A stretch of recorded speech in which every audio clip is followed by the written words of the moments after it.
when you just have those days, when you just have those days where you don't have your mojo, you don't feel amazing, you don't feel like, on top of the world. I think it's important that we talk about that. First of all, no one is an alien and no one is superhuman.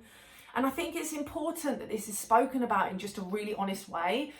I think sometimes we don't take enough responsibility for how we feel, and especially when we have the support of a coach or a mentor, we can almost offload onto them with the expectation that they can fix the problem or they can fix that energy or that emotional experience, when actually we need to take responsibility for that ourselves, and we need to take responsibility for how we've got to this point.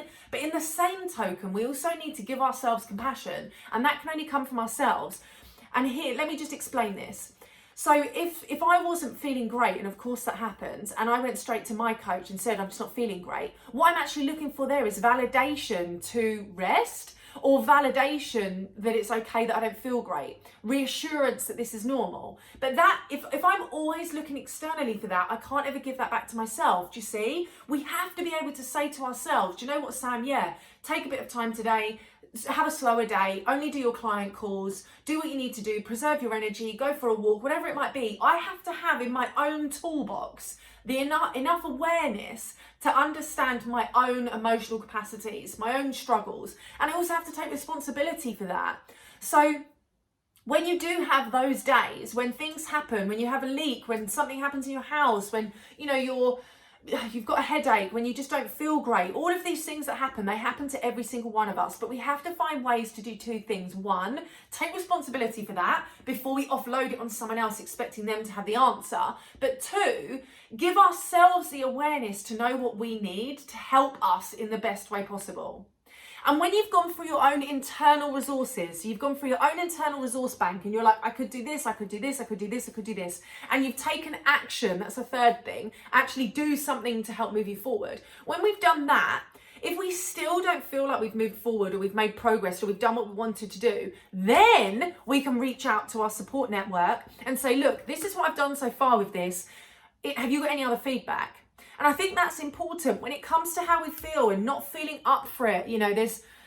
There's so much online, isn't there? There's so many messages about what to do and what not to do, and self-care and when to look after yourself, and rest is important. Oh, there's so much, it always matters. But what matters most is self-awareness. You have to know what works for you. And if you're forcing yourself to do things that you think are going to help your mood, but actually they end up just overwhelming you more and draining you more, then that is not helpful.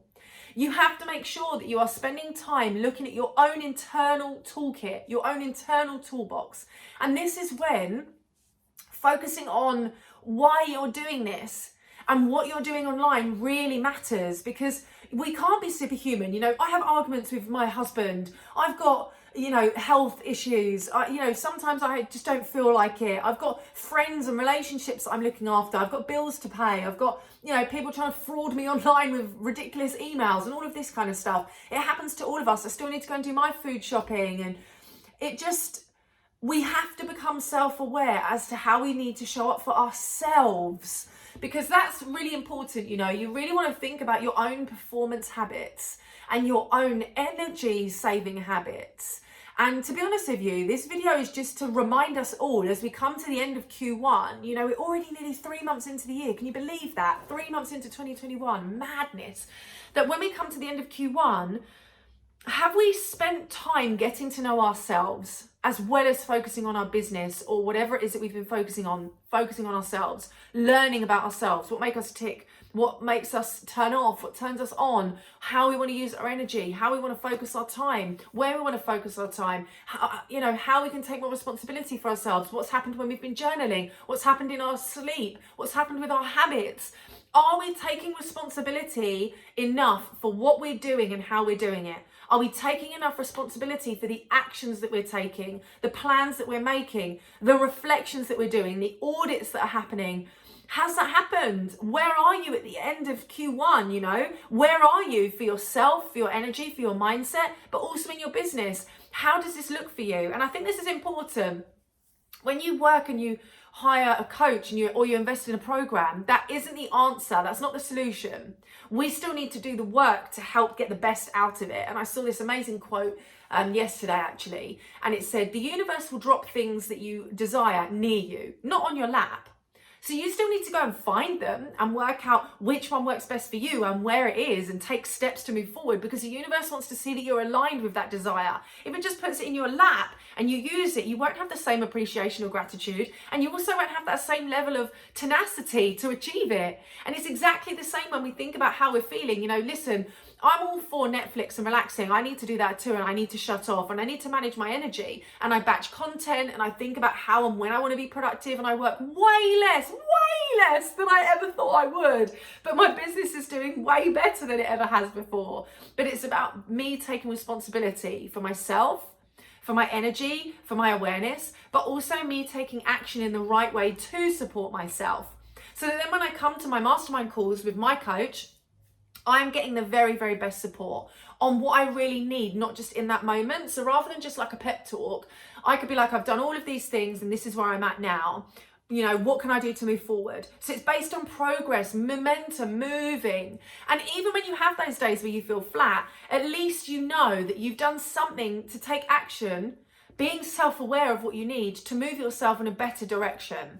You know, and I think that's really important. And to be honest with you, this video is for me as well it is for all of you, as a reminder, a constant reminder. We're at the end of Q1. This happens all the time. We go through these patterns. Q4, everyone's in the energy of let's start next year better than last year. Let's make next year the year that we do it. The start of Q1, fresh year, fresh you, new year, new me. Like, yes, it's going to be the best ever. Setting goals, absolutely knocking it out the park. But now we're just in the year again, aren't we? We're about to go into Q2. And where are you in your business, in your life, in your energy, in your mindset, in your moods? Where are you in your own performance habits? Where are you in your self-awareness? Where are you in understanding your own success trackers, your business, your progress, your momentum? Where are you in that? Because sometimes that thing gets lost, doesn't it? You know, are you still working towards your goals? Have you set a goal for March? Have you hit that goal? Are you looking at how you can start to move yourself forward? Are you stretching yourself? You know, something else that we're doing in my business is each quarter we're creating a new masterclass to support you and add more value. That's something I didn't do last year, but I always want to innovate. I always want to come up with new ways to share content and value. And I also want to always make sure that I'm coming up with strategies that support me, my energy, my goals, align with where I am. We've shifted one of our whole programs, the Organic Business Success School, trademarked, which I freaking love the program. We've run it live twice, had an incredible cohort. We've had over 60 people go through that program. We're now turning that into a self-study. We're turning that into a course that you can then use. We're making it even more accessible so more people can have access. That wasn't a plan at the start of 2021, but even though it's only been 3 months, I've already been auditing myself, my energy, my alignment, where I want to go in the business, the messaging, my audience, everything, to make sure that I'm always taking action to support myself and support the business, and I'm taking responsibility for that. So think about these things, you know, when we do feel a certain way, when we're not up for it, when things go on around us, how responsible are we being and how self-aware are we becoming, so that we can take action in the right way and we can move ourselves forward, you know, just with the best intentions, and we get the best out of ourselves and for ourselves and with ourselves and by ourselves. You know, we always have that choice as to whether we get the best, put in the best, create the best, or whether we don't. And that's important, you know. Are you choosing to focus on creating the best for yourself, or creating a situation that you could have got out of sooner or changed sooner, but we didn't have that self-awareness or that internal toolkit? And that really, really matters, especially when you're building your own business and you're growing and it's based on you. You know, you are the business, essentially. You are the face of your business. So I hope this has just given you some, you know, powerful reflections as to what you want to do before you go into the next quarter, how you want to show up in your business, how you want to shape your business, build your business, work in your business, look at your business, scale your business, grow your business. How do you want to do these things? You know, and as you know, my superpowers are strategy, systems, scaling, and selling. So how do you want to make sure these are focuses for you? So you're moving forward with a strategic plan to scale your business, understanding the systems to help you sell, being able to sell organically, being able to sell out online, looking at how you can scale and grow your business to that next financial marker or that next impact marker, you know, knowing how you can do these things does that feature, knowing how to manage your energy as your business grows. When you start, when you hit 5k months to then when you scale to 6 figures plus, your energy changes, your life, your routines, your habits, your mindset, all of these things evolve. How self-aware are you becoming on that transformational growth journey, those shifts? So yeah, have a little think about that. And I'd love to hear from you. Any questions, thoughts, reflections, you know, where you're at, what you need support with, please let me know, connect with me. I'm here to talk to you. That's why I create this value, so I can connect with you and talk to you and add value and help you. I want to help you. So of course, please comment, ask questions, let me know. Talk to me. But I really, really hope this has been useful and given you some food for thought. And I can't wait to see you very, very soon.